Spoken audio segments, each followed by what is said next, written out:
நலமுடன் வாழ நேயர்களுக்கு வணக்கம். டாக்டர்.R.Nithya, MDsiddha. நிறைய பேர் கேட்கிற ஒரு கொஸ்டின் என்னன்னா, கமெண்ட் செக்ஷன்லயும் நிறைய பேர் கேட்டிருந்தீங்க.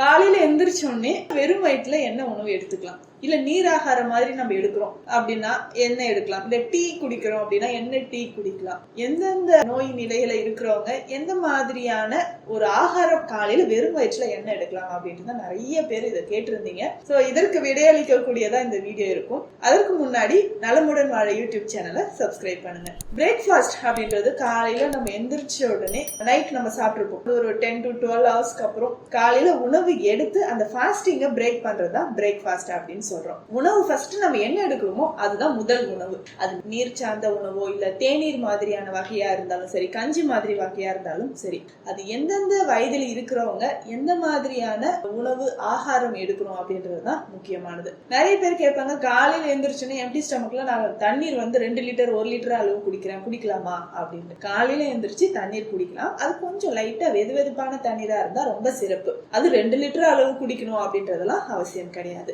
ஒரு 300 இருந்து 500 ml அளவுக்கு தண்ணீர் வெறும் வயிற்றுல குடிச்சா போதும். காலையில இம்பார்ட்டன்டான ஒரு விஷயம் என்னன்னா, கான்ஸ்டிபேஷன் ப்ராப்ளம் நிறைய பேருக்கு இருக்கும். காலையில நம்ம எடுக்கக்கூடிய உணவு நம்மளுடைய உள் உறுப்புகளை எல்லாமே சுறுசுறுப்பாக தூண்டக்கூடியதாக இருக்கணும். ஈஸியா காலையில எந்திரிச்சோடனே நம்ம மோஷன் போற மாதிரியான அதை தூண்டக்கூடிய ஒரு உணவாக தான் அது இருக்கணும் காலையில எடுக்கக்கூடியது. இதுல நிறைய பேர் பார்த்தோம்னா டீ அப்படின்ற ஒரு டாபிக் உள்ள போனோம்னா நம்ம உடல்ல புத்துணர்ச்சியா வைக்கிறதுக்கும் அந்த நாளை நம்ம ரொம்ப ஹாப்பியாவும் உற்சாகமா ஸ்டார்ட் பண்றதுக்குமான ஒரு பானம் தான். நார்மலாவே பார்த்தோம்னா ஹெர்பல் டீ குடிக்கிறவங்க சொல்றது என்னன்னா, கிரீன் டீ ஹெர்பல் டீ எல்லாம் நிறைய பேர் குடிச்சிட்டு இருக்கோம். குடிக்கும் போது ரொம்ப எனக்கு புத்துணர்ச்சியா இருக்கு, பாடி ரொம்ப லைட்டா இருக்கு அப்படின்னு சொல்லுவாங்க. இது உண்மைதான். எந்த மாதிரியான ஹெர்பல் டீ எடுக்கலாம் அப்படின்னு பார்த்தோம்னா, நம்ம வீடுகள்ல இருக்கக்கூடிய சில இலைகள் மலர்களை வைத்தே நம்ம ஹெர்பல் டீயை ரெடி பண்ணிக்கலாம். ஃபார் எக்ஸாம்பிள் சொல்லணும் அப்படின்னா, நிறைய பேர் ஆவாரம் பூட்டி குடிச்சிட்டு இருக்கோம். ஆவாரம் பூட்டியோட ஹைபிஸ்கஸ், அதாவது ஒற்றை அடுக்கு செம்பருத்தி, இதையுமே நம்ம டீயா குடிச்சிட்டு வரலாம். சிலர் வீடுகள்ல நாட்டு ரோஜா இருக்கும். ரோஜா தேநீர் குடிச்சோம் அப்படின்னா அவ்வளவு ஃப்ரெஷ்ஷா இருக்கும். ஸோ மார்னிங் எம்டி ஸ்டொமக்ல இல்ல ஏதாவது ஒரு மலர்களை நம்ம தேர்ந்தெடுத்து, சங்குப்பூவும் ஒரு சிலர் வீட்டுல இருக்கும், சங்குப்பூ டீயும் குடிச்சிட்டு வரலாம். இதோட ஏலக்காய், கொஞ்சம் சீரகம், நாட்டு சர்க்கரையோ கருப்பட்டி இல்லைன்னா தேன் சேர்த்து காலையில எம்டி ஸ்டொமக்ல குடிச்சிட்டு அதுக்கப்புறம் வெயிட் ரிடக்ஷன் பண்ணணும் அப்படின்றவங்க, நம்ம ஆசனாஸ் பண்றோம் இல்ல எக்ஸசைஸ் ஏதாவது பண்றோம், வாக்கிங் ஜாகிங் பண்றோம் அப்படின்னும் போது இந்த எம்டி ஸ்டொமக்ல இந்த டீ எல்லாமே குடிச்சிட்டு வரலாம். அடுத்தது பார்த்தோம்னா கருப்பட்டி காஃபி குடிச்சிட்டு வரலாம். பெண்களுக்கு சிறந்தது, அதாவது மென்சுரல் கிராம்ஸ் வராம இருக்கணும், பீரியட்ஸ் இர்ரெகுலரா இருக்கு, பிசிஓடி ப்ராப்ளம் இருக்கு அப்படின்றவங்களுக்கு கருப்பட்டி தனியா சேர்த்து குடிக்கக்கூடிய இந்த கருப்பட்டி காஃபி சிறந்ததாக இருக்கும். நம்ம முன்னோர்கள் எல்லாம் இதுதான் குடிச்சிட்டு வந்தாங்க. அடுத்தது ஒரு சிலர் இன்னும் கேட்கக்கூடியது, நான் ஜூஸ் மாதிரி ஏதாவது குடிக்கலாமா, உடம்பு ரொம்ப ஹீட்டா இருக்கு, எனக்கு அல்சர் கம்ப்ளைண்ட் இருக்கு, உடம்பு ரொம்ப ஹீட்டா இருக்கு, நைட் எல்லாம் நான் கண்முழிச்சு ஒர்க் பண்றேன், இல்ல அதிகமா வெளியில சுத்துறது, வெயில சுத்துறது, இந்த மாதிரியான ஜாப் எல்லாம் பண்றேன், நான் எந்த மாதிரியான பானம் காலையில எடுக்கலாம், ஃப்ரூட் ஜூஸோ இல்ல வெஜிடபிள்ஸ் ஜூஸோ எடுக்கலாமா அப்படின்ட்டு ஒரு சிலர் கேட்பாங்க. இவங்களுக்கு வெறும் வயிற்றுல என்ன மாதிரி காய்கறிகளை நம்ம ஜூஸ் மாதிரி எடுத்துக்கலாம் அப்படின்னு பார்த்தோம்னா, சுரைக்காய் சிறந்ததா இருக்கும். சுரைக்காய், அதுக்கப்புறம் பார்த்தோம்னா வெள்ளை பூசணிக்காய், இந்த காய்கறிகளை நம்ம ஜூஸ் மாதிரி சீரகம் மிளகு எல்லாம் சேர்த்து கொஞ்சமா இந்துப்பு சேர்த்து காலையில எம்டி ஸ்டொமக்ல குடிக்கலாம். எவ்வளவு அளவு குடிக்கலாம்னா ஒரு 200 ml அளவுக்கு குடிக்கலாம். இது எதற்காக அப்படின்னு பார்த்தோம்னா, வயிற்று புண் இருக்கு, உடம்பு ரொம்ப ஹீட்டா இருக்கு அப்படின்றவங்க இந்த மாதிரியான காய்கறிகளை ஜூஸா குடிச்சிட்டு வரலாம். அடுத்து முக்கியமா இன்னொரு விஷயம் என்ன அப்படின்னு பார்த்தோம்னா, உடல் எடை நான் குறைக்கணும், அடுத்து டீக்கு பதிலா வேற எந்த மாதிரியான கஷாயம் மாதிரி நான் எதை குடிச்சிக்கலாமா அப்படின்னு கேட்பாங்க. அவங்களுக்கு பார்லி அரிசி கஞ்சி,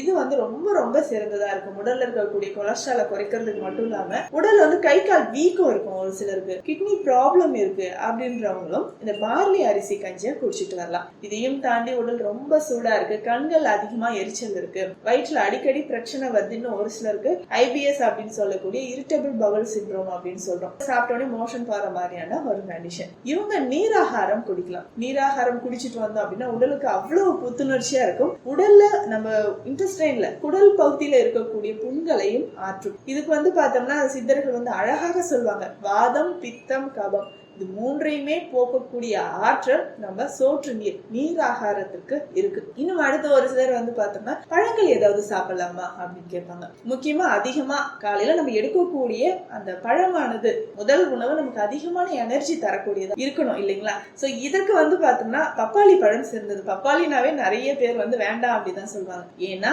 இதுல அதிகமான சுக்ரோஸ் இருக்கு.